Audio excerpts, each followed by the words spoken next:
This is Ella Lee. We bought this movie camera so we can take movies of her in Paris. Here, Ella, Santa Claus brought you a bracelet. It says Ella. There we go. Show Mama. Look, it says Ella. And on you to open one. Is that for me? Okay. Cool. Open this one, Ella. There's. Hold your video game up.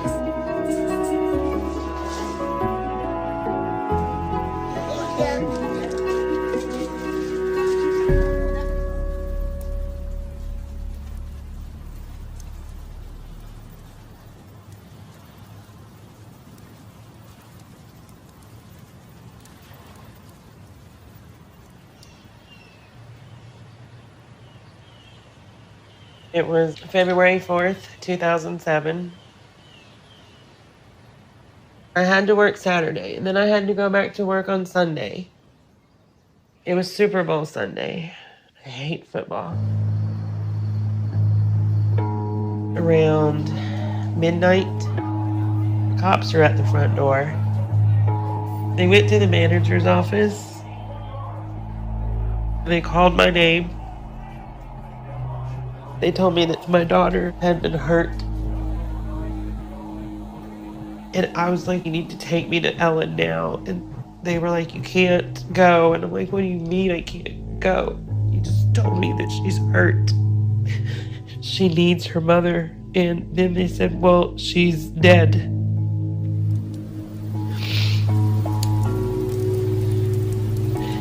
That made no sense. Because I left her at home with her brother and a babysitter. And so I said, is my son okay? And they said, we have him. Then where is he? That's when everything stopped making sense.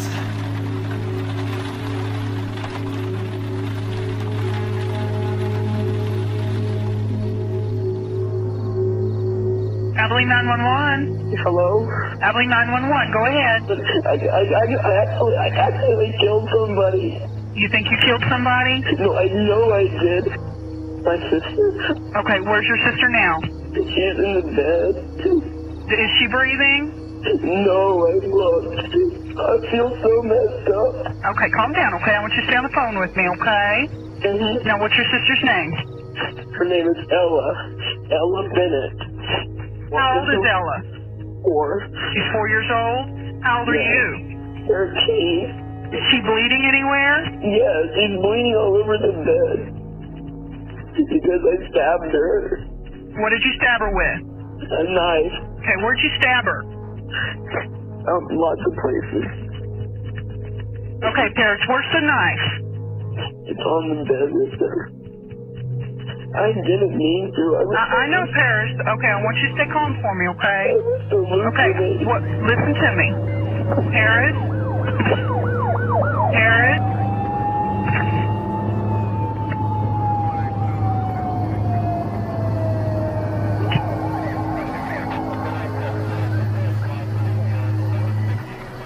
Four-year-old Ella Bennett was fatally stabbed. Taken into custody was her 13-year-old brother. Paris Bennett convinced his babysitter to go home early while their mom was gone. He stabbed Ella 17 times.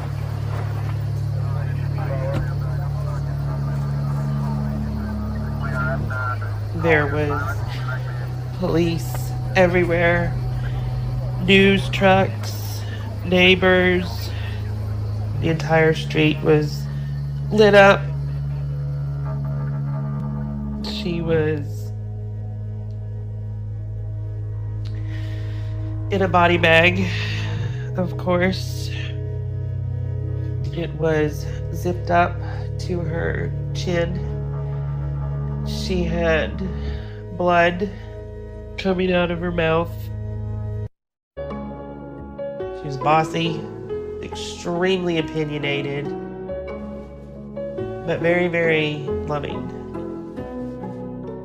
She had it in her mind that we had to adopt half of her pre-kindergarten class because they would tell her that they got into a fight with their mom or something.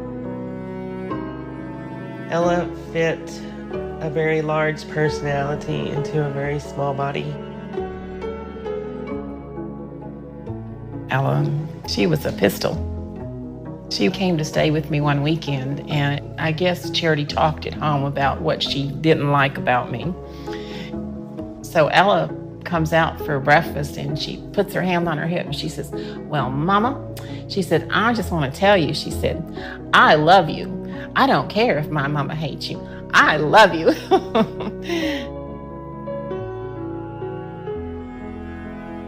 And she always said what was ever on her mind.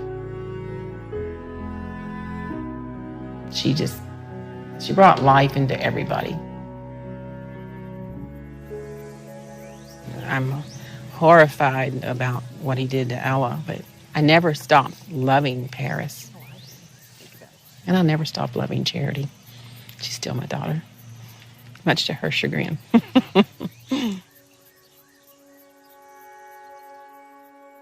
I haven't talked to my mom in years.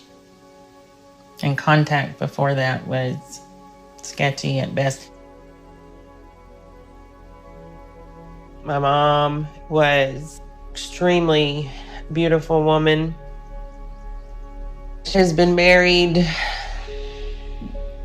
7 times, 8 times. I can't remember if she has Liz Taylor beat yet or not. Some of the things I did weren't probably very motherly. I started drinking some, did some drugs. I mean, I didn't do them in front of her. I mean, she had nannies. But, I probably wasn't there. I didn't give her all the attention that she wanted. She seemed to want quite a bit. Nothing was ever good enough for her. I often remember thinking that she just really didn't like me. It wasn't that I didn't approve of her. It's just that she did things differently than I would have done them. I chose to be a mother and to have a life. And later on in life, she didn't seem to mind at the time, but as she got older, she seemed to resent the fact that I actually had a life too, besides just her.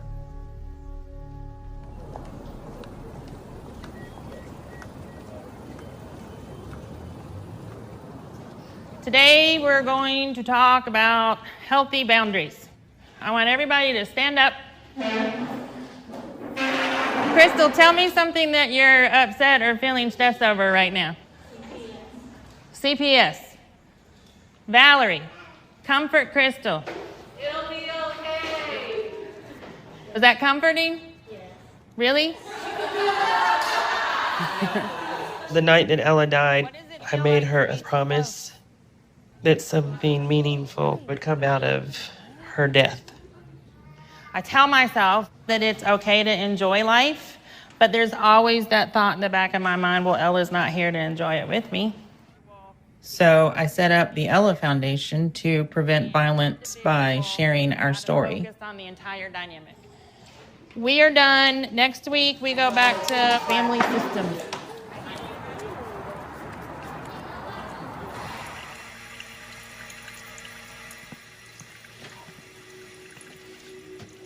The benefits of being single. After Paris killed his sister, I was not trying to get Paris off. I wanted to get Paris help and try to get my kid into a mental institution, especially as a minor. I felt like they needed to figure out what was wrong with them, not just lock them up and throw away the key. I offered with the DA that I would pay the expense for a mental institution.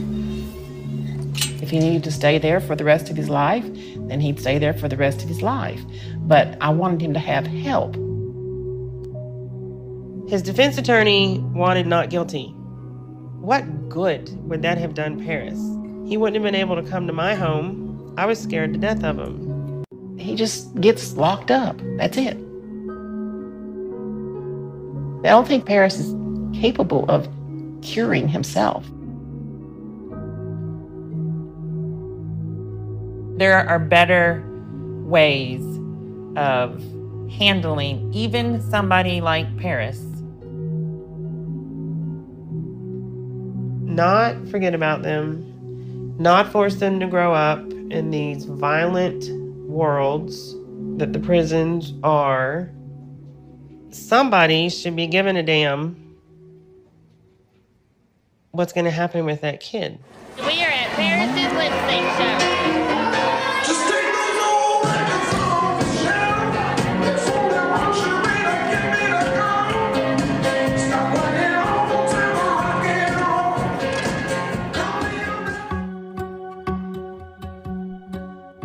Paris was a ridiculously smart kid. He has an IQ of 142.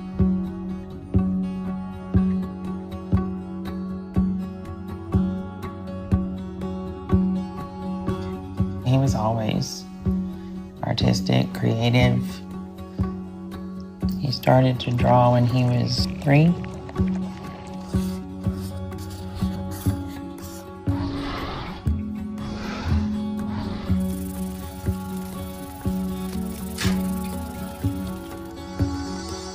He was a calm child.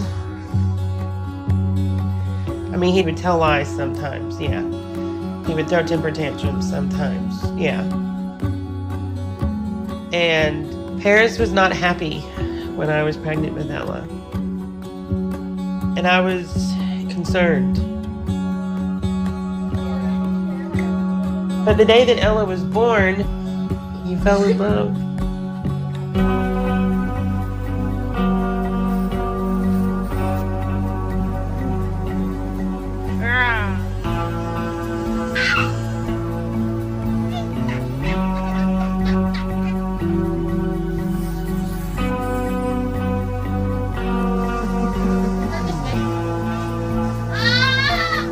Ella absolutely adored Paris.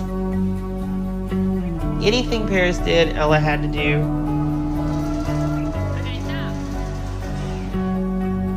Paris would pick her clothes out every day. He was her fashion consultant, she said. Hello. This is Paris Bennett reporting live. This is Ella's pulpit reporting live at Ella's pulpit. This is the suspect of the dirty diaper. Okay, creating dirty diaper. Ella Lee Bennett. I used to have parents come up to me and tell me how lucky I was that I had a 13-year-old that was so good with his little sister. But they quickly changed their opinions about Paris. You know, that was Abilene.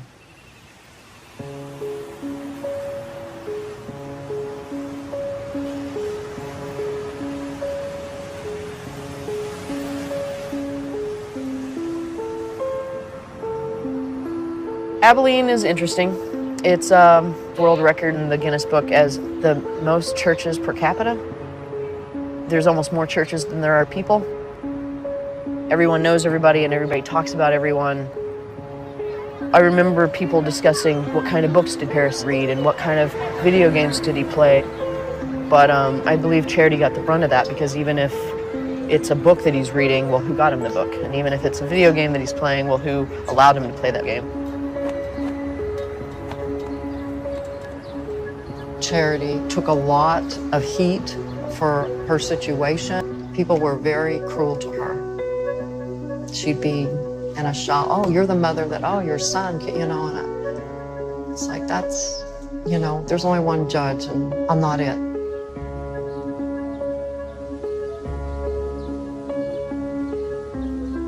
What were some of the questions I would get? Did you know Paris was different? Were there any warning signs? Was he abused? I think people do have a hard time getting their head around the concept of Paris.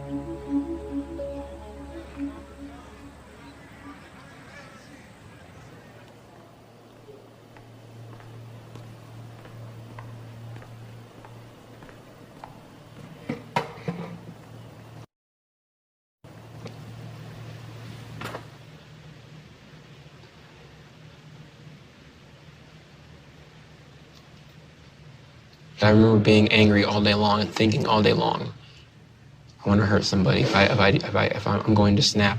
And it wasn't initially Ella. I thought about the babysitter. I thought about going down the street and seeing somebody I knew. And I thought about hurting a stranger. I don't remember exactly what point I decided it's going to be Ella. For a few moments, for a few minutes after it happened, it almost seemed like it was a dream, like it hadn't just happened. Because I had left the room and everything, and I was just hyperventilating. And then I had walked back in, and I had looked, and I had seen Ella and what I did. And it hit me like a punch in the gut that, no, I really just did that. And I called 911 because I felt like I need to do something about this. Maybe they can do something. Maybe it's not too late. Paris could have been avoided if all of us had been willing to let go of our own lives a little bit. Go over there with Ella. Stay next to Ella. You ready? Paris came to live with us for 7 months, and then he went to live with Charity. They just really lived between homes. They lived half the time with us and half the time with Charity. I think I used to be scared of Paris without knowing that I was truly scared of him. I knew that I just didn't want to talk to him. We knew, all of us knew, that there was something wrong with Paris. Charity knew, I knew. From the time Paris was born, he was different. He was never real sociable. He was never real affectionate. Ella, talk to us, Ella. Talk. Come on, Ella. Talk to And when Ella was born, he wasn't the center of the universe anymore. It seemed like all of a sudden he couldn't do anything right. And Ella couldn't do anything wrong. Yay! Look at Ella walk. And I think he really resented that.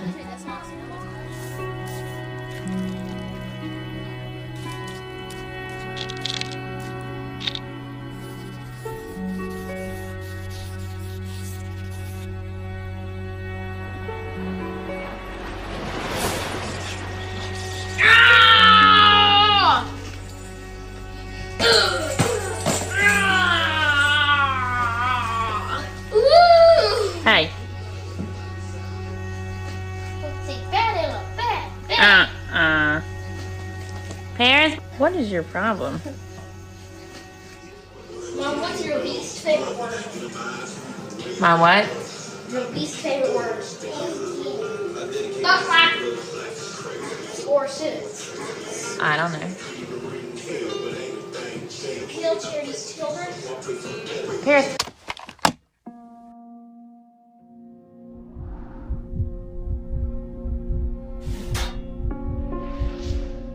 Paris would pound his head against the wall till it would bleed, or he had thrown glass all over the place.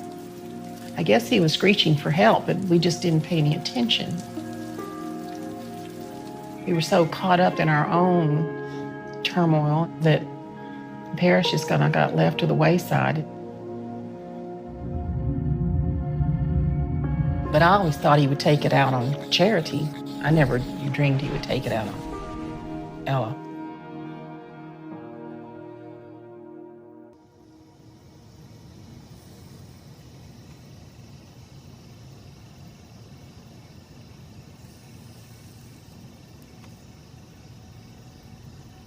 After Paris's sentencing, his assessor told me, "You deserve to know that your son is a sociopath."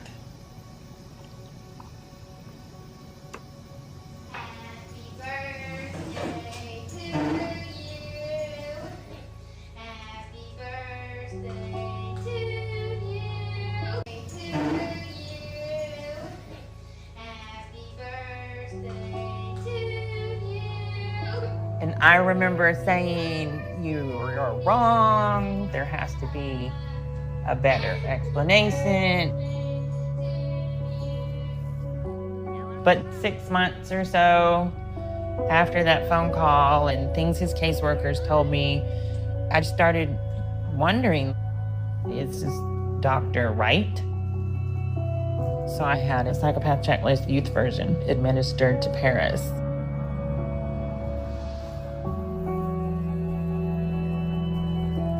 And then reevaluated by other assessors. The last person that I contacted was Dr. Park Dietz. He gave me the number of a risk management firm, and he told me that I should stop spending so much money on my son and I should start spending my money on changing my identity and hiding for when my son got out of prison. But I really don't know if I can walk away from Paris. There are people who would murder my child just to make a name for themselves. I killed the child killer.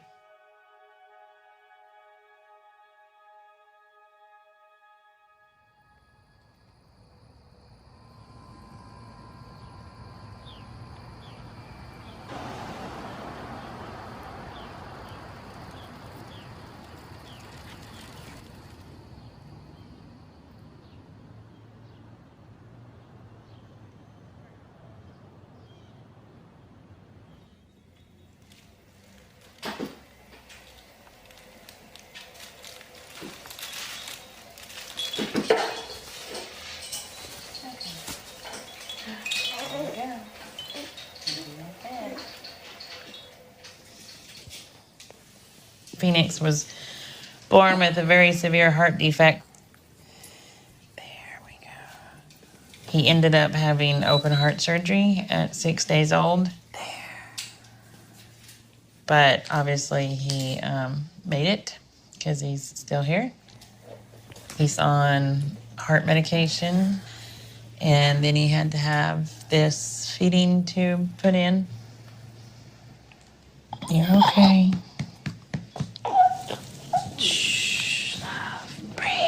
After 6 years of not having Ella and having Paris the way that I do. There you go. Phoenix reminded me what it feels like to be happy. When I first told Paris that Phoenix had a heart defect, Paris started to cry.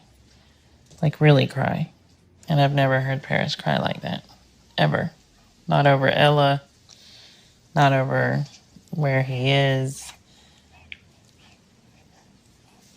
I remember him saying something to the effect of, after everything I did to you, it's really not fair that, that you have to go through this again.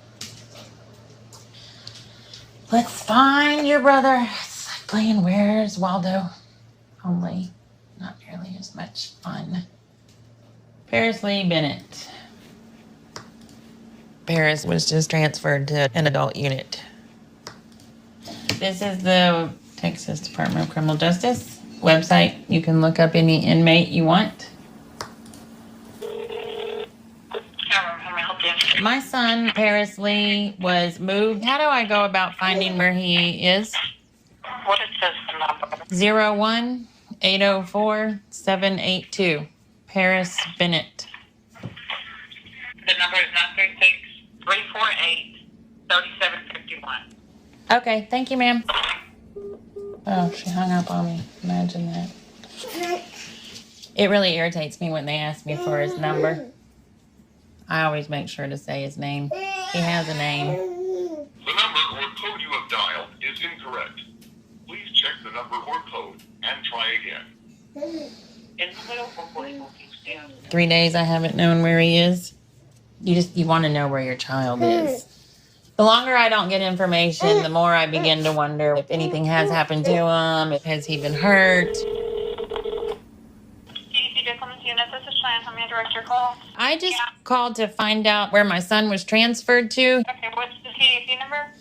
01-804-782. Paris Lee Bennett. Okay, he's actually at the Ferguson unit. All right, thank you so much. Ferguson. 20 miles northeast of Huntsville. So yay, if that's where they leave him, he's closer.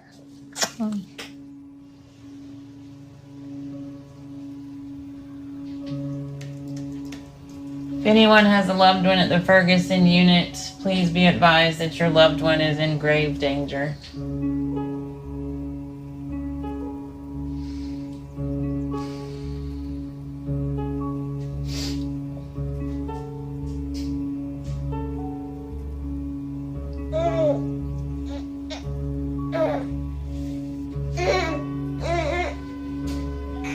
My son got checked by a bunch of guys and his eye is now messed up.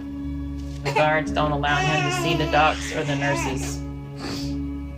He has to use toilet water to wash his face.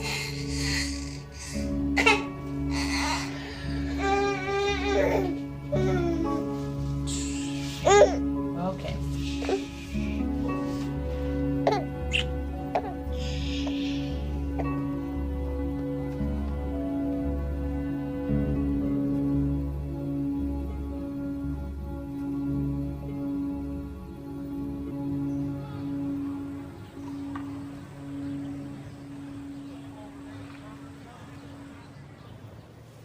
Whenever an offender hits a new unit, he needs to be able to walk in with his head held high.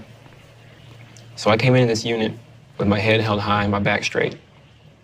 And anybody I saw in the hallway, if they made eye contact with me, I would make eye contact back. I would maintain it, but it's delicate because if you maintain it for too long, it becomes threatening. And I just made sure to present myself as somebody who wasn't a pushover, because that's what everybody's looking for on any unit. It doesn't matter if it's a good unit or a bad unit. Everybody's sizing you up the moment you hit the unit. I was arrested for my crime when I was 13 years old. I will be 33 years old before I'm eligible for parole. It's like being raised by Orwell's Big Brother and Casey's Nurse Ratched. Being raised by them while living under a rock. You're always being watched, you're always being scrutinized, and not only being scrutinized, but expected to perform in certain ways. And there's punishment. And then it's like living under a rock because you're not out there experiencing things. I didn't ever get a driver's license or a first car. I didn't go to prom or even make it to high school. Never had a steady girlfriend. I've never been to parties. I've never been stupid and gotten drunk for that first time. Just all, I guess what you would call the snapshot moments. I missed a lot of snapshot moments. So you really just get passed by life.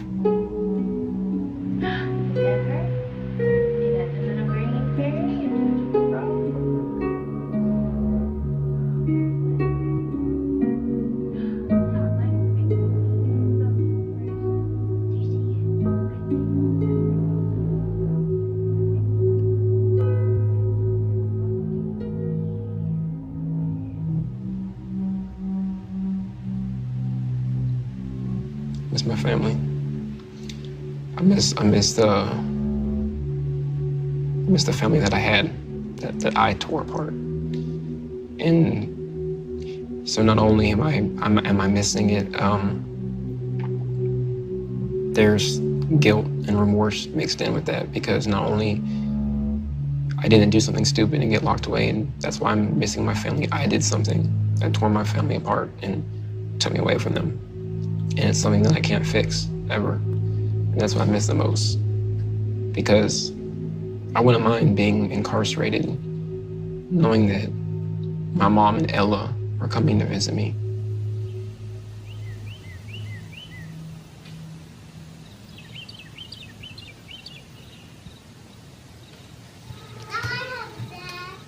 Do you have a dad?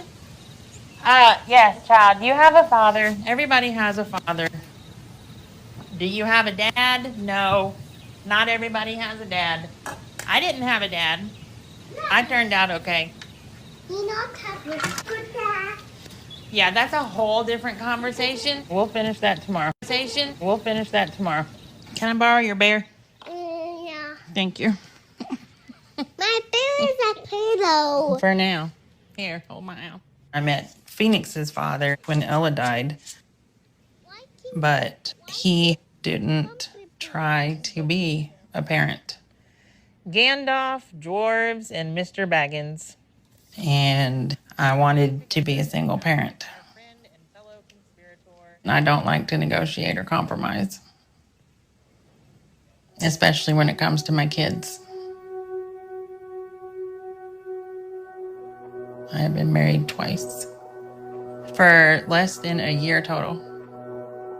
Once to Ella's father and once to a guy named Brendan. The only reason I think I married him is because he was an NCAA swimmer. Looked really nice, not in clothes. Boy, you could put a drink on that man's butt.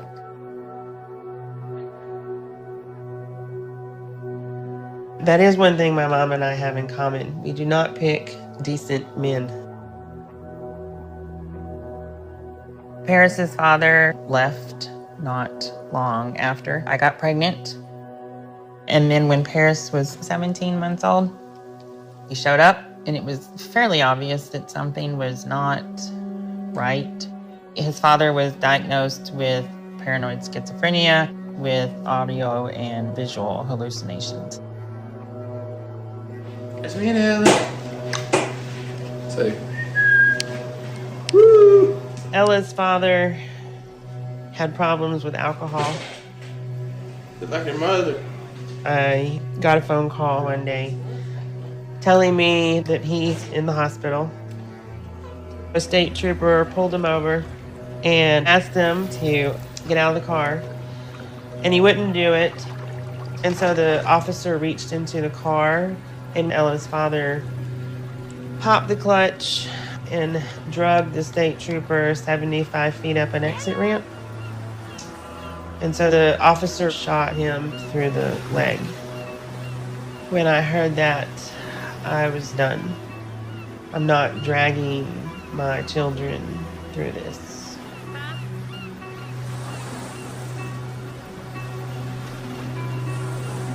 All right, hold on one second.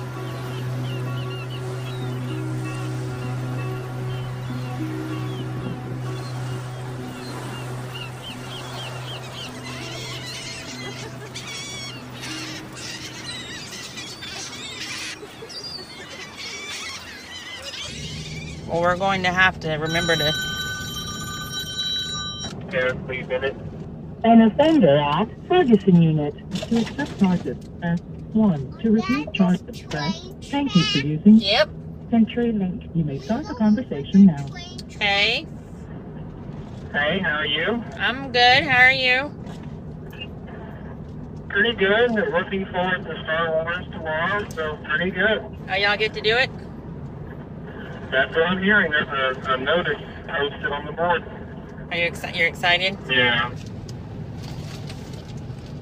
Phoenix, did you like Star Wars? I want to do it again. He says he wants to do it again. I guess that's a yes. Yes! Phoenix. Hey, Phoenix. Hey, Phoenix. He's listening. How about this?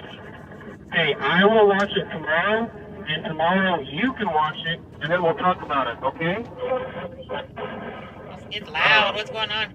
Everyone watching Olympic tryouts because it's women's swimming, so I think you can imagine the appeal. Yeah. Not as much as I can imagine the appeal of men's swimming. So what else is up? I am writing a letter to Phoenix, a really long letter. Right now it's like 14 pages typed. Well, I hear him doing the mommy chant. Should I get off and let you, You have 1 minute left. oh, well, it's at the end anyway. Yeah. Sorry. Yeah, we gotta go. We're in the driveway. I love you. Love you, Tim. Phoenix, say bye to your brother. Good night, Phoenix. The caller has hung up. I try to keep everything as benign as possible. I don't want to do anything that's going to make Paris want to hurt him. I mean, I really believe that part of the motivation behind murdering Ella was to have his mother all to himself. And he had that again for 8 straight years.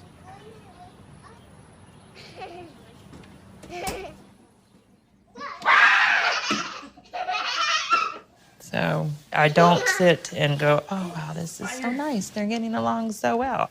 I sit and I listen to what Paris says and I listen to his tone. There's no warm fuzzies.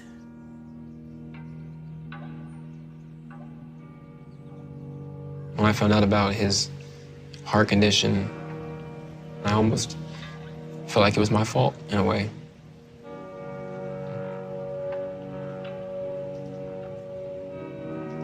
And I regret that he's going to grow up with me in here and knowing me like this. And I hate that my actions taint the relationship.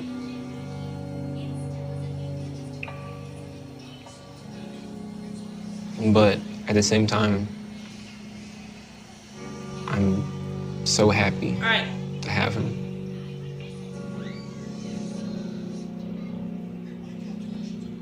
And I think that he'll get to know me much better through my letters.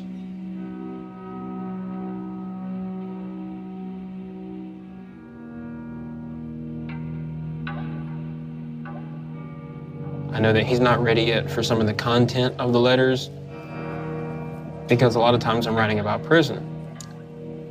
So I asked my mother to just put those letters in a box for him and give them to him when he was 12 or 13.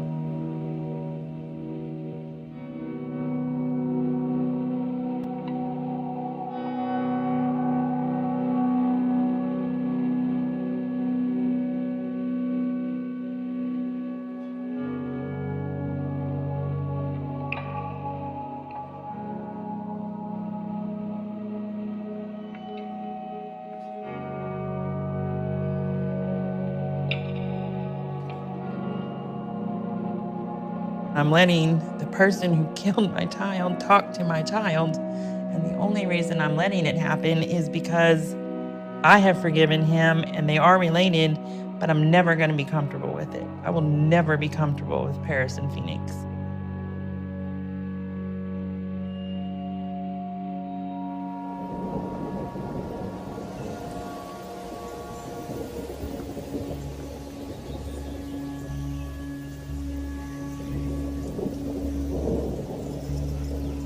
Paris tried to stab Charity at the house one day.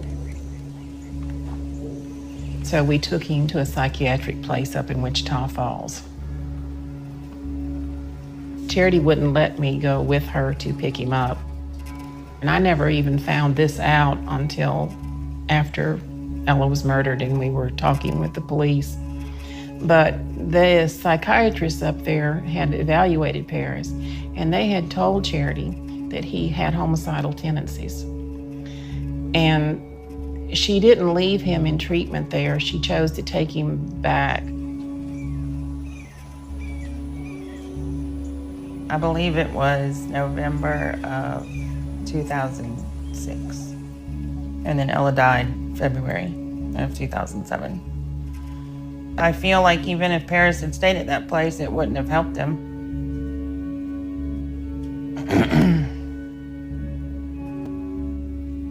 I don't know, I can't spend a whole lot of time anymore double guessing the past.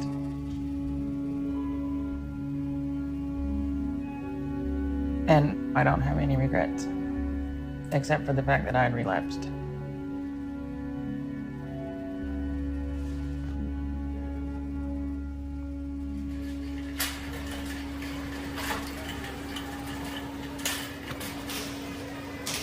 When Paris was 12 and Ella was 3.5, I relapsed on cocaine. You want nectarines or plums?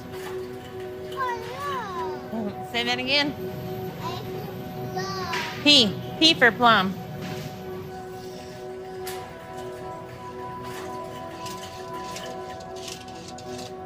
For about 3 months, Paris took up the slack. I mean, he knew that something was going on, and he really started to look after his little sister.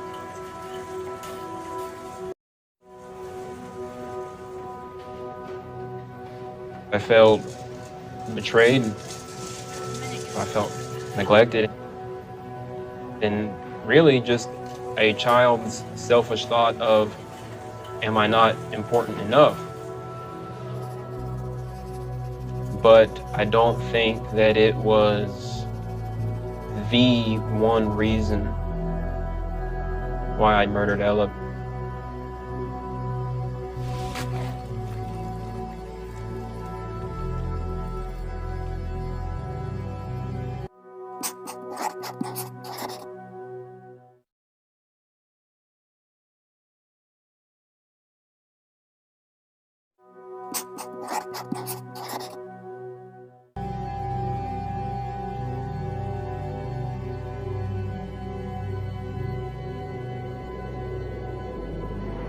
My relationship with my grandmother is not tinged by as much emotion as the one with my mother. My grandmother's always been a very cold and collected woman. And I'm the same way.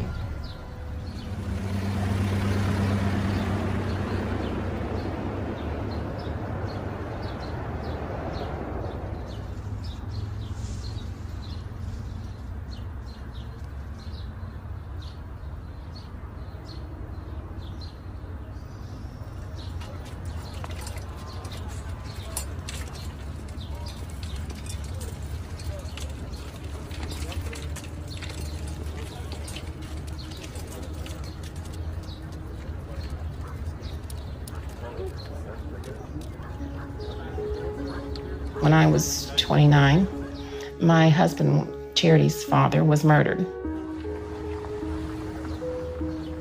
Charity was 5. I took her up to my parents' house as soon as it happened, and I told her that her dad had been shot. The only thing she said was, "Well, I'm glad it wasn't you, Mama."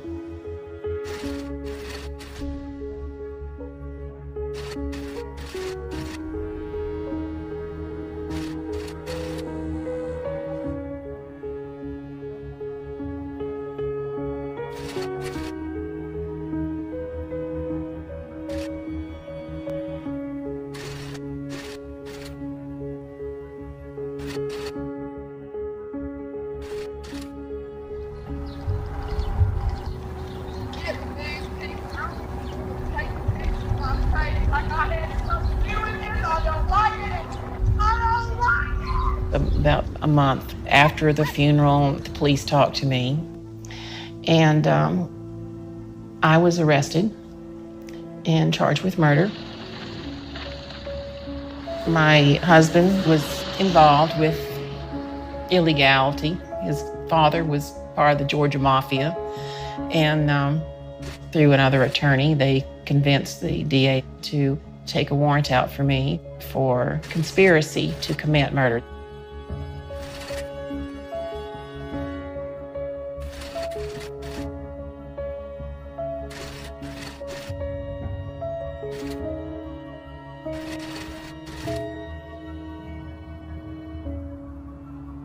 They came up with a black boy that said that I had paid him, or that he knew that I had paid somebody that paid him to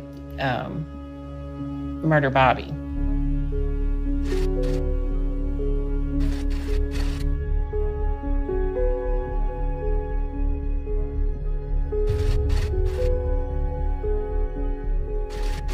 I spent 6 weeks in jail, and then I was on trial for 6 weeks. Charity stayed with my mother and father.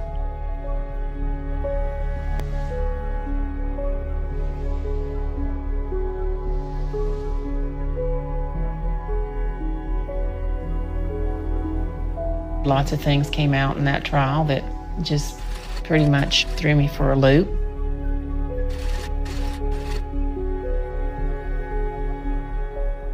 But I was acquitted.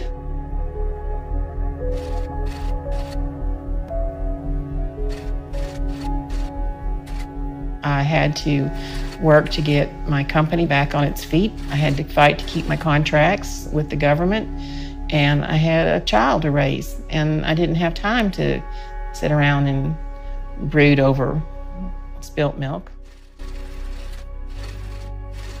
Charity didn't really know her dad that well. He was always off skiing with this girlfriend or down in Florida with that girlfriend. It wasn't like he was a daily dad. She might see him once every 3 or 4 weeks. Never took her to school, never gave her a bath, never dressed her. I don't even know that he sat down and had a meal with her. So I don't think it really affected her. What affected her was kids would come up and say, "Oh, I hear your mommy killed your daddy." Or, you know, you'd be in a grocery store checking out and somebody'd say, "Oh, you're that woman. Did you kill him?" Well, you know, so at her age, I'm sure that was very tough. My father was involved in auto theft, and then I believe he had started into drug trafficking.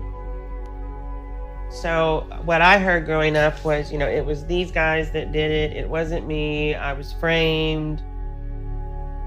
I believed her. It wasn't until after Ella died that I really began to take a second look. So I went to Georgia and talked to the DA that prosecuted her, the detectives. And I ran across the report by the officer who transported my mother to the station that morning. You know, and he said, I saw her in the mirror, and it seemed at times that she was really pleased with herself.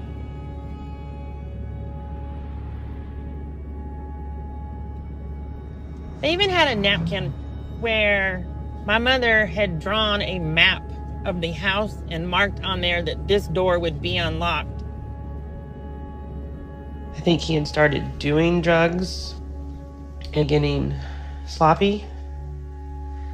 And I think she felt like her financial security was threatened. So she eliminated a problem.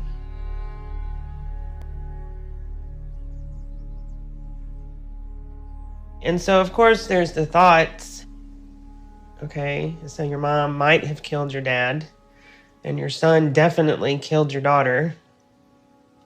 You know, where does all of this come from?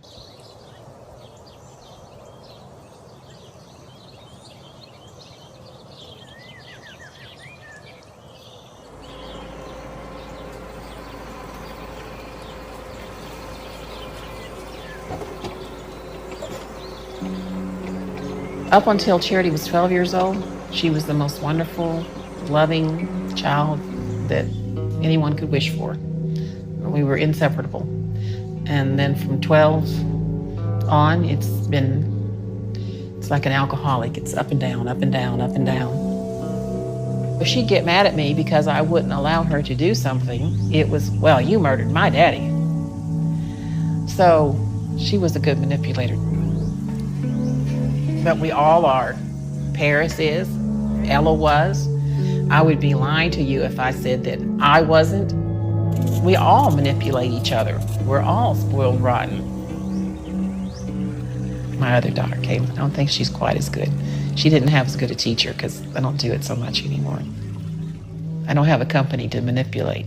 I don't have drivers to manipulate. And I don't have a jury to manipulate. So.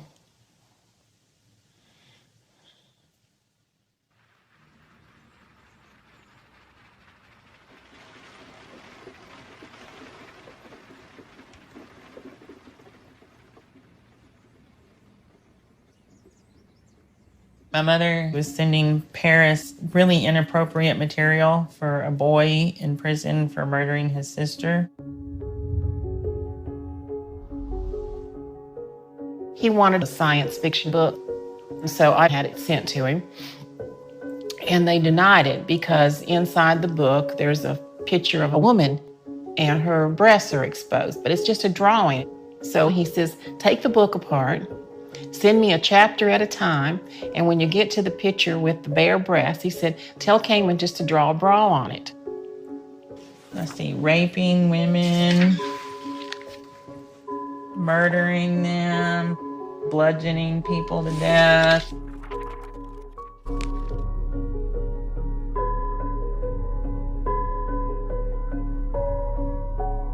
So I went to the authorities and I'm like, listen, my mother can talk to Paris, they can write letters, she can come visit, but no more books. That's it, no more books. And that's when I got sued.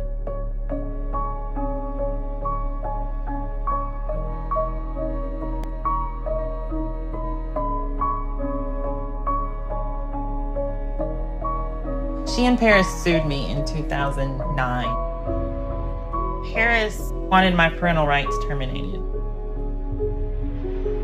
And then my mother wanted those same rights for herself. She wanted to be Paris's guardian. Paris said that I was not good for him. He blamed everything on me.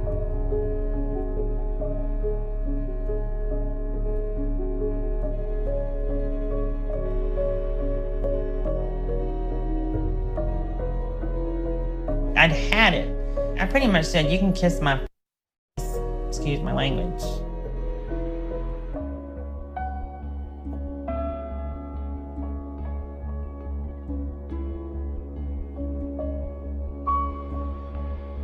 What I told Paris is, it's not up to you to tell me when I stop being your mom. And if you try to tell me, then you don't get to decide if I ever get to be your mom again. I'm done. She told Paris, if you don't do what I want, then I will never speak to you again. And Paris wasn't going to risk not having his mother. So he dropped his lawsuit.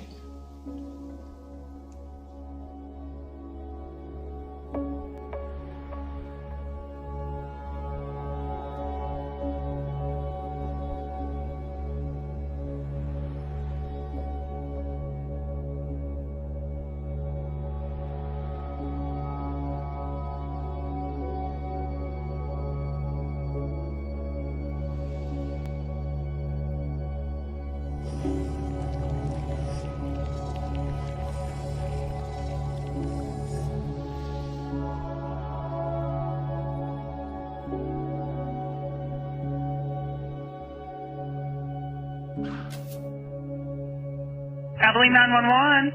Hello? Abilene 911, go ahead. I accidentally killed somebody. You think you killed somebody? No, I know I did. I woke up and I was hallucinating. You were hallucinating? Yes, and I thought my sister was a demon and I killed her. I want you to start CPR, okay? What I want you to do is take her off the bed. No, I know for a fact that she's dead because do you want to go ahead and try? It might still help, okay? No, I don't think it'll help because... Come on, Paris, work with me. I know I stabbed her lots of times. Okay. Paris? Yes? Take her off the bed and put her on the floor. Okay, hold on. Please don't hang up. I'm not hanging up on you. I thought she was a demon. Okay. Okay, she's on the floor, but I can't stay here because she's all bloody and Paris, stuff. what I want you to do is I want you to put your hands on her chest, okay? And I want you to push 30 times. I want you to count. Okay. All the way to 30, and then blow 2 breaths in her mouth, okay? Okay. 1, 2, 3, 4, 5, 6, 7, 8, 9, 10, 11, 12. Paris?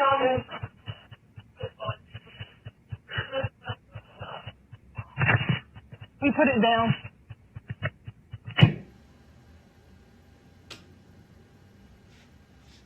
You know, I believed all that. That he was hallucinating, but I mean, he had a story worked out pretty damn quick, didn't he?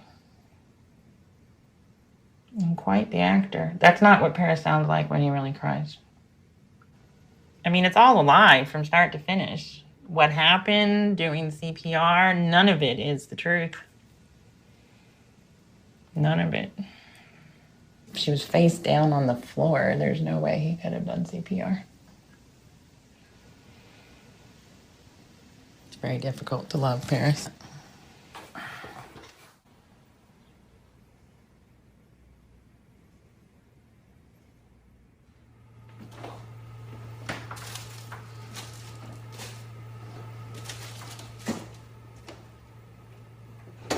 It has been in my mind for a while that I have been able to forgive Paris for the worst thing imaginable. And in order to have my own sense of peace, to have integrity, I need to process through it with my mom. I would be a hypocrite if I didn't.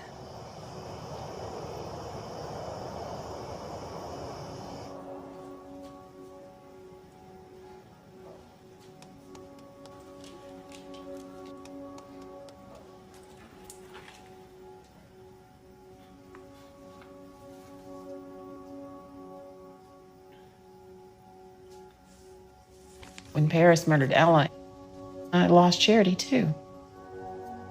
I lost them all. I knew Charity was pregnant again because of Facebook. And I knew she had a child, and I've seen the pictures because of Facebook. But I try to think about all the good things that have changed in my life because of Ella's death. And that way I can live with Ella's death.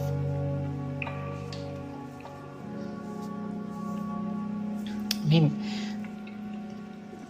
Ella made me a more caring person. She made me realize that I can't always have everything my way.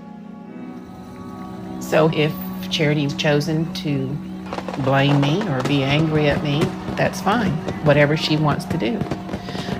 If she ever needs me, I'll be there.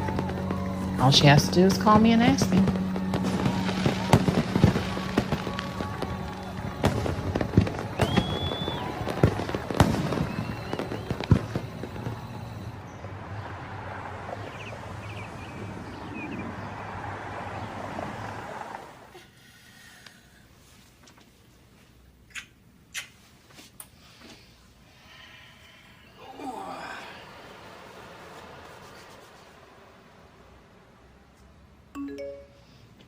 Your grandmother says to save her at least one cookie. Okay. I decided to give my mom the opportunity to come back into our lives.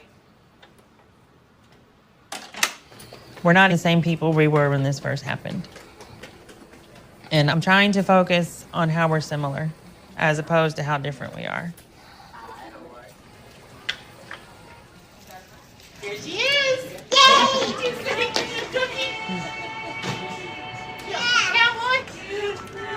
How you feel? Good. Yeah? Let's give her a cookie. Yeah. Should I share it with you? Yeah.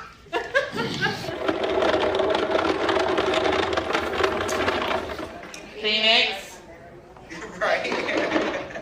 Last night I was telling him, you're part me, and you're part your dad, and you're part your grandma too, because I'm part of your grandma.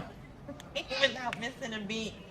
He tells me the back of his feet are the part of him that he got from his grandma. His Achilles heel, maybe. So you're saying he got his weakness from you? I guess. But nobody will ever know what it is. Hey, Achilles got killed. Unfortunately. By Paris. Mm-hmm. Okay, on your mark, get set, go.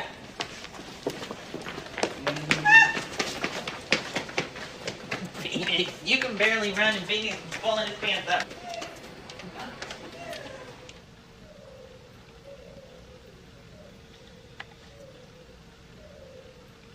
Paris knows somewhere inside of him that he is dark.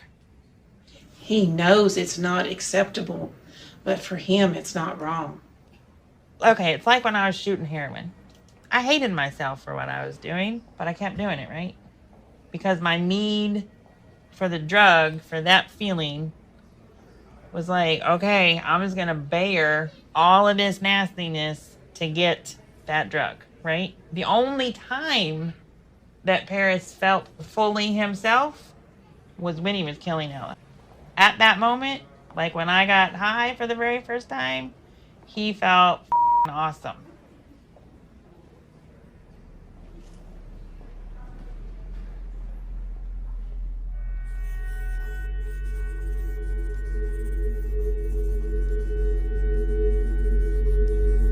I chose to do my crime, and I accept full responsibility for my crime. And I wouldn't say that there was a predisposition when it happened. I'm not insane, and I don't suffer from any mental illness.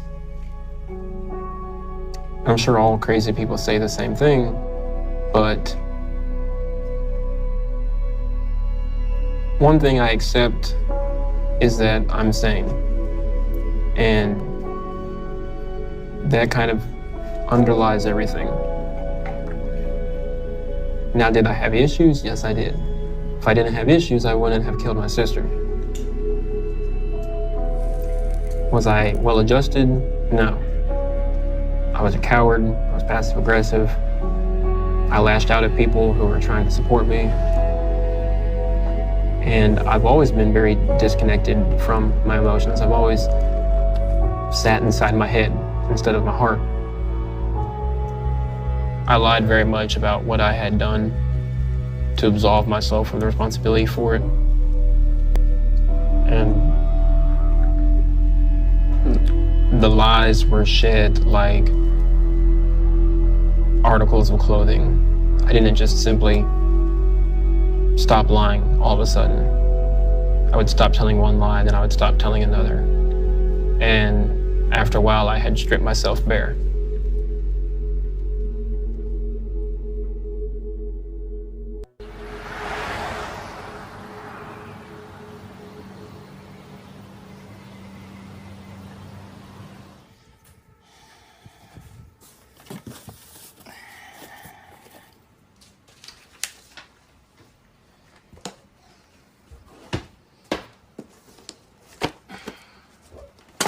In our family, this is a trait that all of us share. Once the decision's made, action will follow. So I'm moving to Georgia to my mom. In spite of everything that happened, I know that what happened to Ella hurt my mom too. And I'm tired of the history repeating itself. It's time to try to stop the pattern.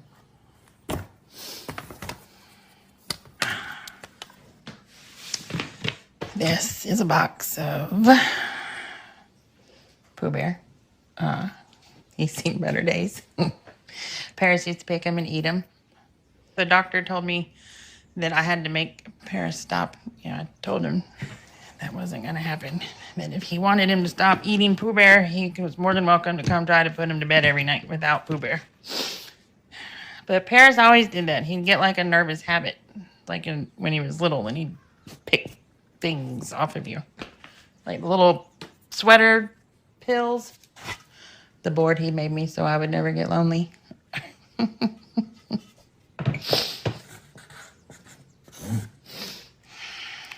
Oh, what's this box? Ella's clothes. I would wish they did still smell like her.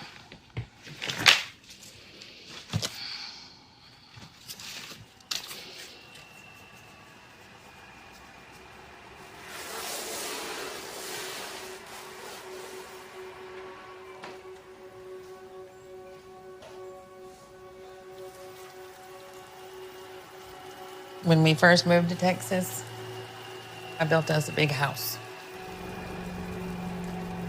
Ella and Paris both had their own rooms, big rooms. In Ella's room, I painted pink and her bathroom purple.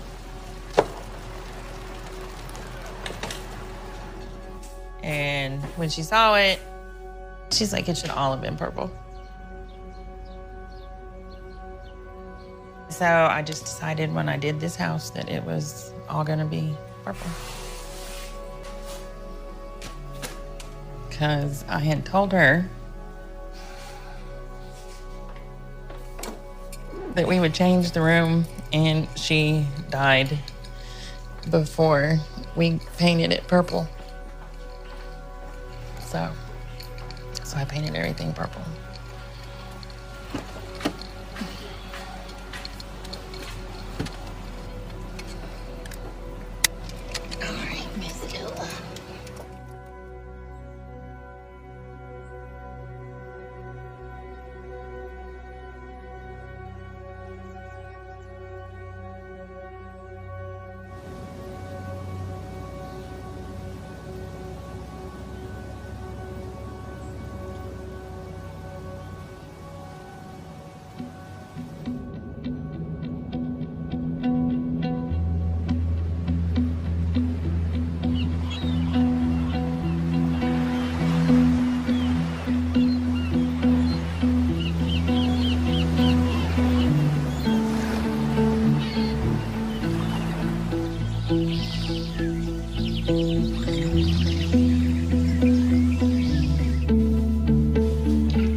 I think Paris had the deck stacked against him. Charity had lots of problems when she was younger.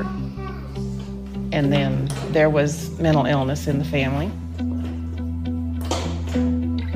I'm sure that if somebody examined my innermost thoughts, to a lot of people, I would not be normal. I've certainly not lived a normal life.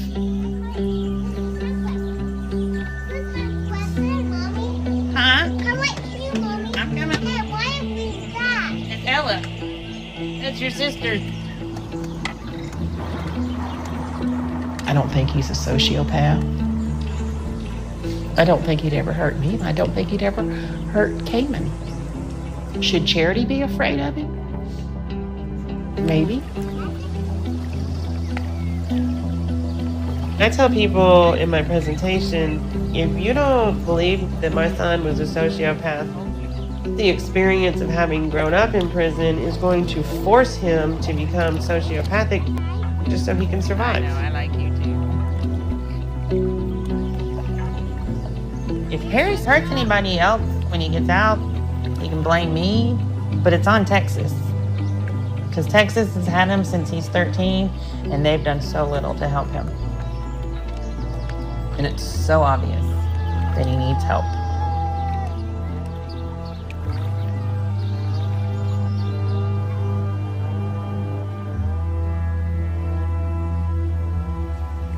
I'm the sort of person who's done the sort of things that people tend to judge pretty quickly. And I'm aware that I can't change people's minds about me. But just because I'm incarcerated doesn't mean that I'm worthless, doesn't mean that I don't deserve a second chance. The things that I did when I was 13 aren't indicative of the man who I am now. Just because I committed a murder when I was 13 doesn't mean I'm going to get out of here and commit more murders. In fact, I'm going to get out of here and prove you all wrong.